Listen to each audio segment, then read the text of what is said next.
Halo teman-teman, pasti kalian suka makan sup atau soto kan? Tapi kalian pasti tidak menyangka kalau daun seledri yang sekecil ini bisa membuat sup atau soto yang kita makan ini menjadi lezat. Banyak jenis masakan lainnya yang menggunakan daun seledri untuk mengharumkan aroma masakan. Yang pasti, daun seledri sudah menjadi bahan masakan yang dibutuhkan sehari-hari. Ingin tahu seperti apa seledri-seledri ini sebelum sampai ke tangan konsumen? Mari kita mempelajari budidaya tanaman seledri.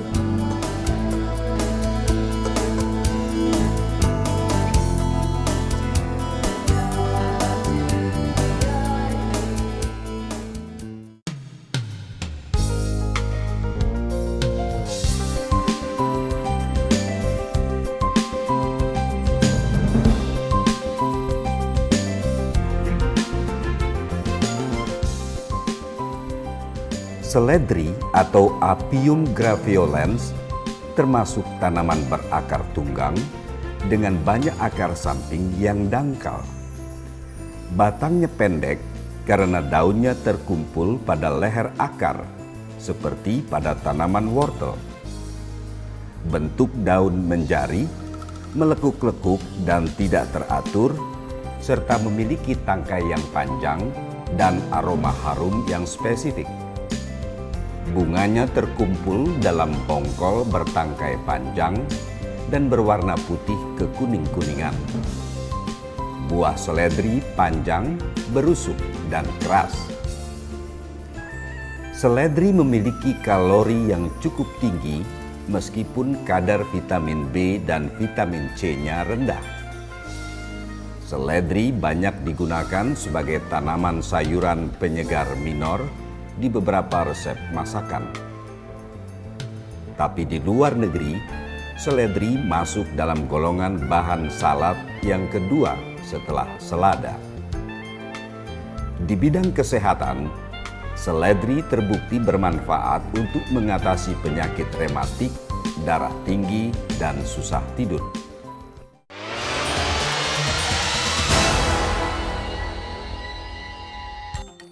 Mari kita lihat lebih jelas lagi tentang ciri morfologi yang ada pada tanaman seledri. Seledri memiliki bentuk akar tunggang dan batangnya pendek. Bentuk daunnya menjari dan berlekuk-lekuk tidak teratur.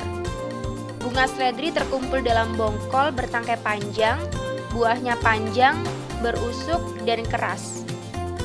Tanaman seledri pada umumnya digunakan untuk penyedap aroma masakan, tapi bisa juga untuk kesehatan, diantaranya untuk mengatasi penyakit rematik, darah tinggi, dan susah tidur.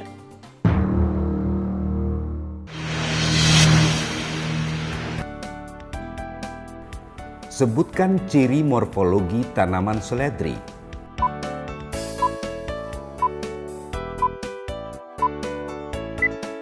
Seledri termasuk tanaman berakar tunggang dengan banyak akar samping yang dangkal.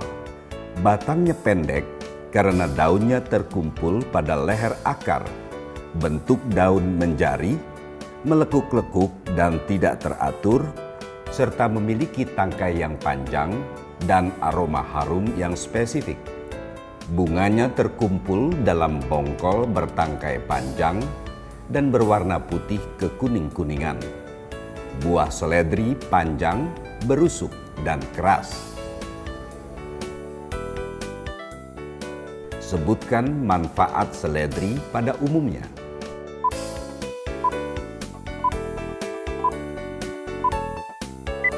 Seledri banyak digunakan sebagai tanaman sayuran penyegar minor di beberapa resep masakan.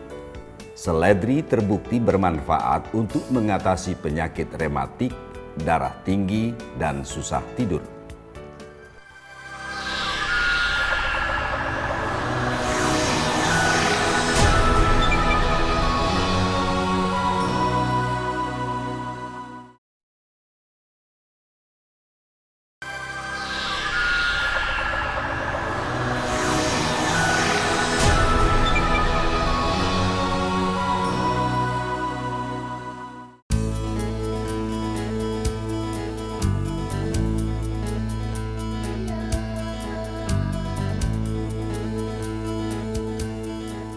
teman-teman, supaya kita lebih jelas mengetahui tentang tanaman seledri, di sebelah saya sudah ada narasumber yang bernama Pak Umbai. Jadi sekarang kita langsung tanya aja yuk. Pak, ada berapa jenis sih seledri itu? Ada 3 macam. 1 seledri daun, 2 seledri potong, 3 seledri berumbi.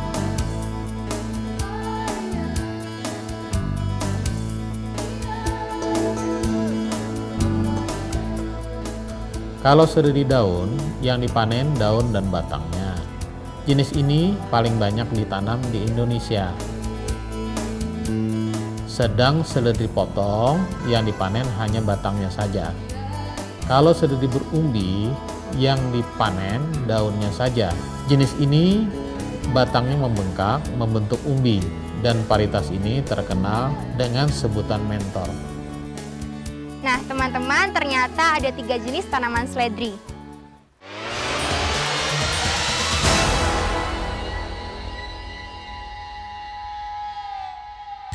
Tadi, narasumber kita sudah menjelaskan 3 jenis tanaman seledri, yaitu seledri daun, seledri potong, dan seledri berumbi.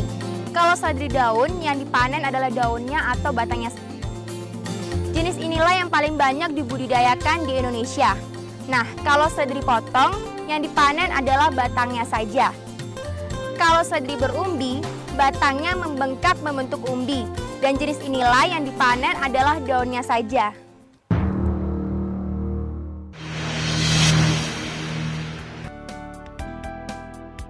Sebutkan jenis-jenis seledri.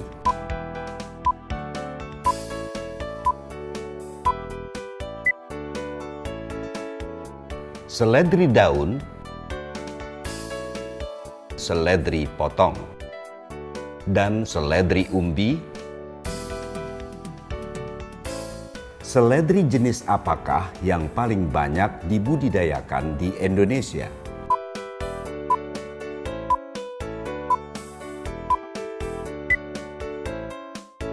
Seledri daun.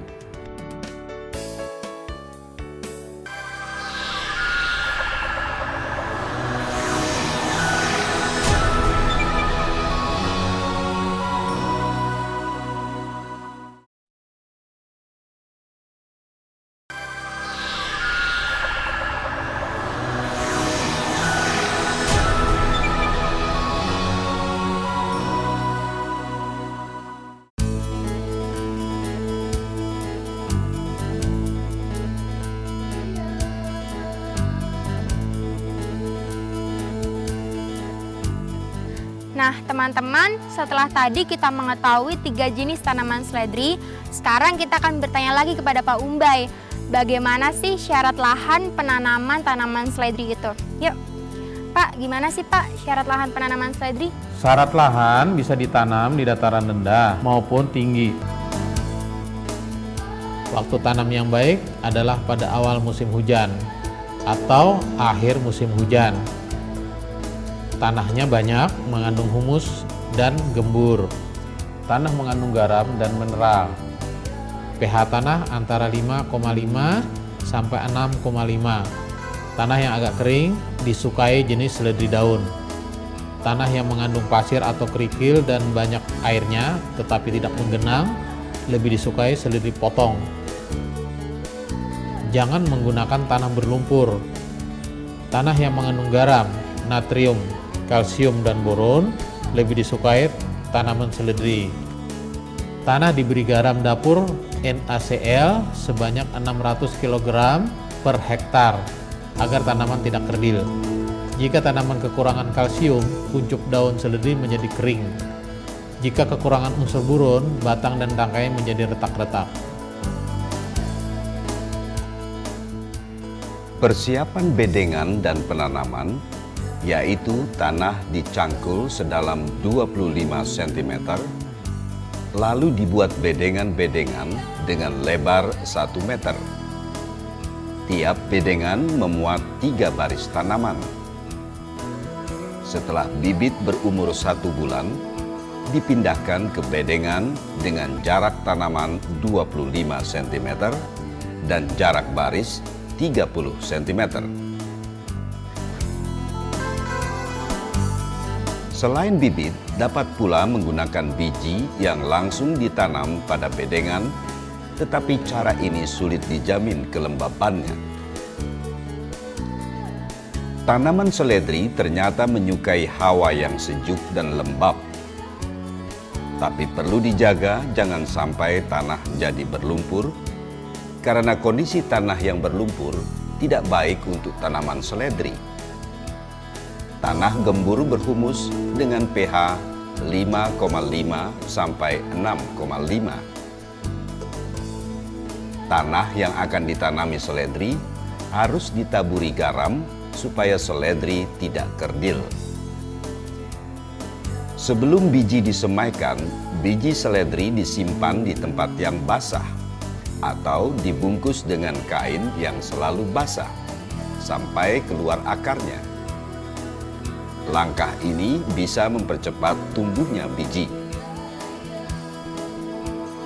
Persemaian diberi pupuk kandang, dicampur dengan tanah hingga rata. Setelah itu, bibit disemai berbaris dengan jarak 10 cm, lalu ditutup dengan tanah tipis-tipis. Bibit akan tumbuh 3 minggu kemudian.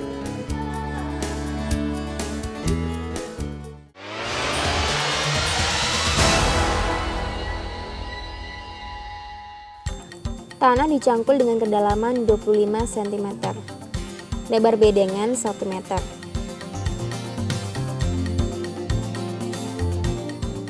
Tiap beden terdapat 3 baris tanaman. Bibit berumur 1 bulan dipindah ke bedengan.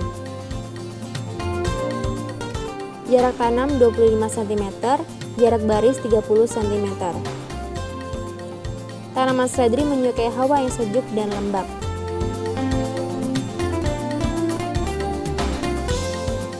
Tanah gembur berhumus dengan pH 5,5 sampai 6,5.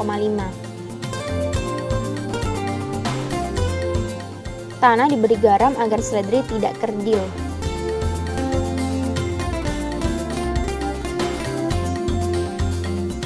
Bibit disemai berbaris dengan jarak 10 cm. Lalu ditutup dengan tanah tipis-tipis. Bibit tumbuh 3 minggu kemudian.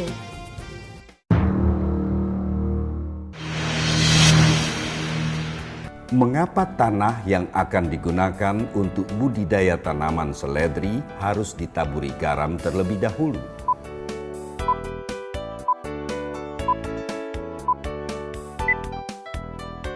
Supaya seledri tidak kerdil.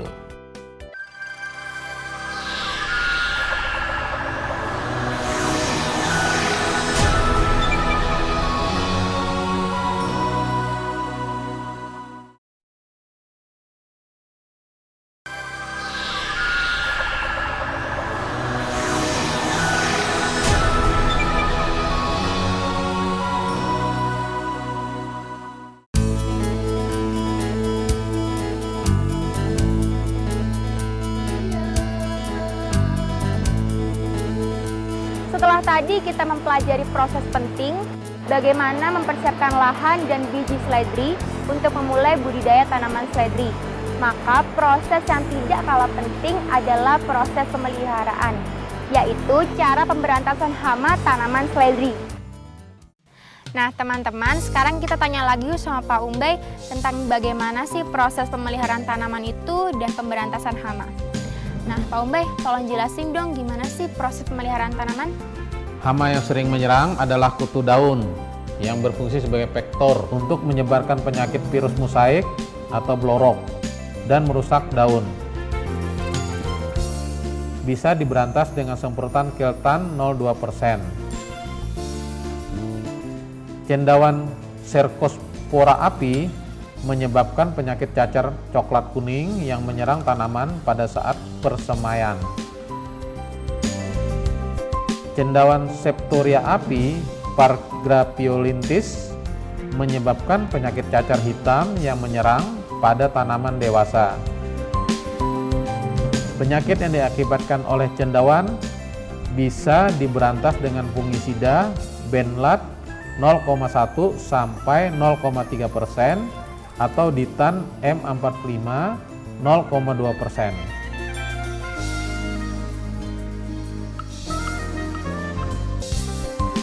Tanaman seledri layak dipanen setelah berumur 2-3 bulan setelah bijinya atau bibitnya disebar. Cara panen seledri daun adalah dengan cara mencabut tanaman. Cara panen seledri potong adalah dengan cara memotong tanamannya di bagian pangkal batang. Sedangkan cara panen seledri berumbi adalah dengan cara memetik daunnya. Setelah pertama kali dipanen, seledri membutuhkan waktu sekitar 1 bulan untuk bisa dipanen berikutnya. Tanaman seledri yang dirawat dengan baik bisa menghasilkan 5-6 ton per hektar. Meskipun jumlah panen yang dihasilkan sangat banyak, tapi pemasaran hasil panen seledri masih terbatas untuk pasar lokal saja.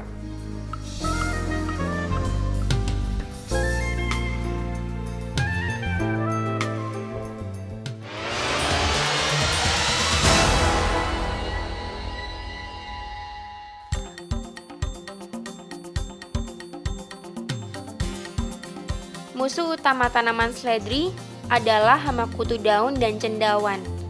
Namun, hama dan cendawan tersebut bisa diatasi dengan semprotan pestisida dan fungisida.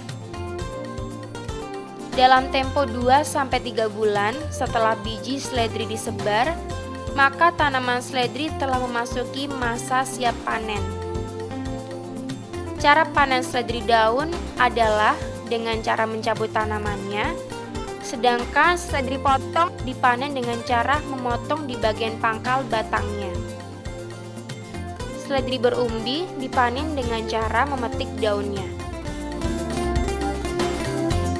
Setelah pertama kali dipanen, tanaman seledri membutuhkan waktu 1 bulan kemudian untuk bisa dipanen lagi.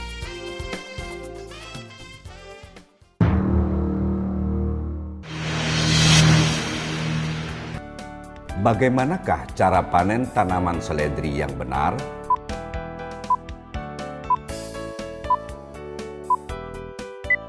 Cara panen seledri daun adalah dengan cara mencabut tanaman.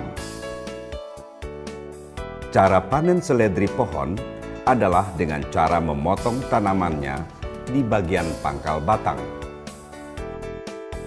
Sedangkan cara panen seledri berumbi adalah dengan cara memetik daunnya. Berapakah jangka waktu yang dibutuhkan tanaman seledri untuk bisa dipanen lagi?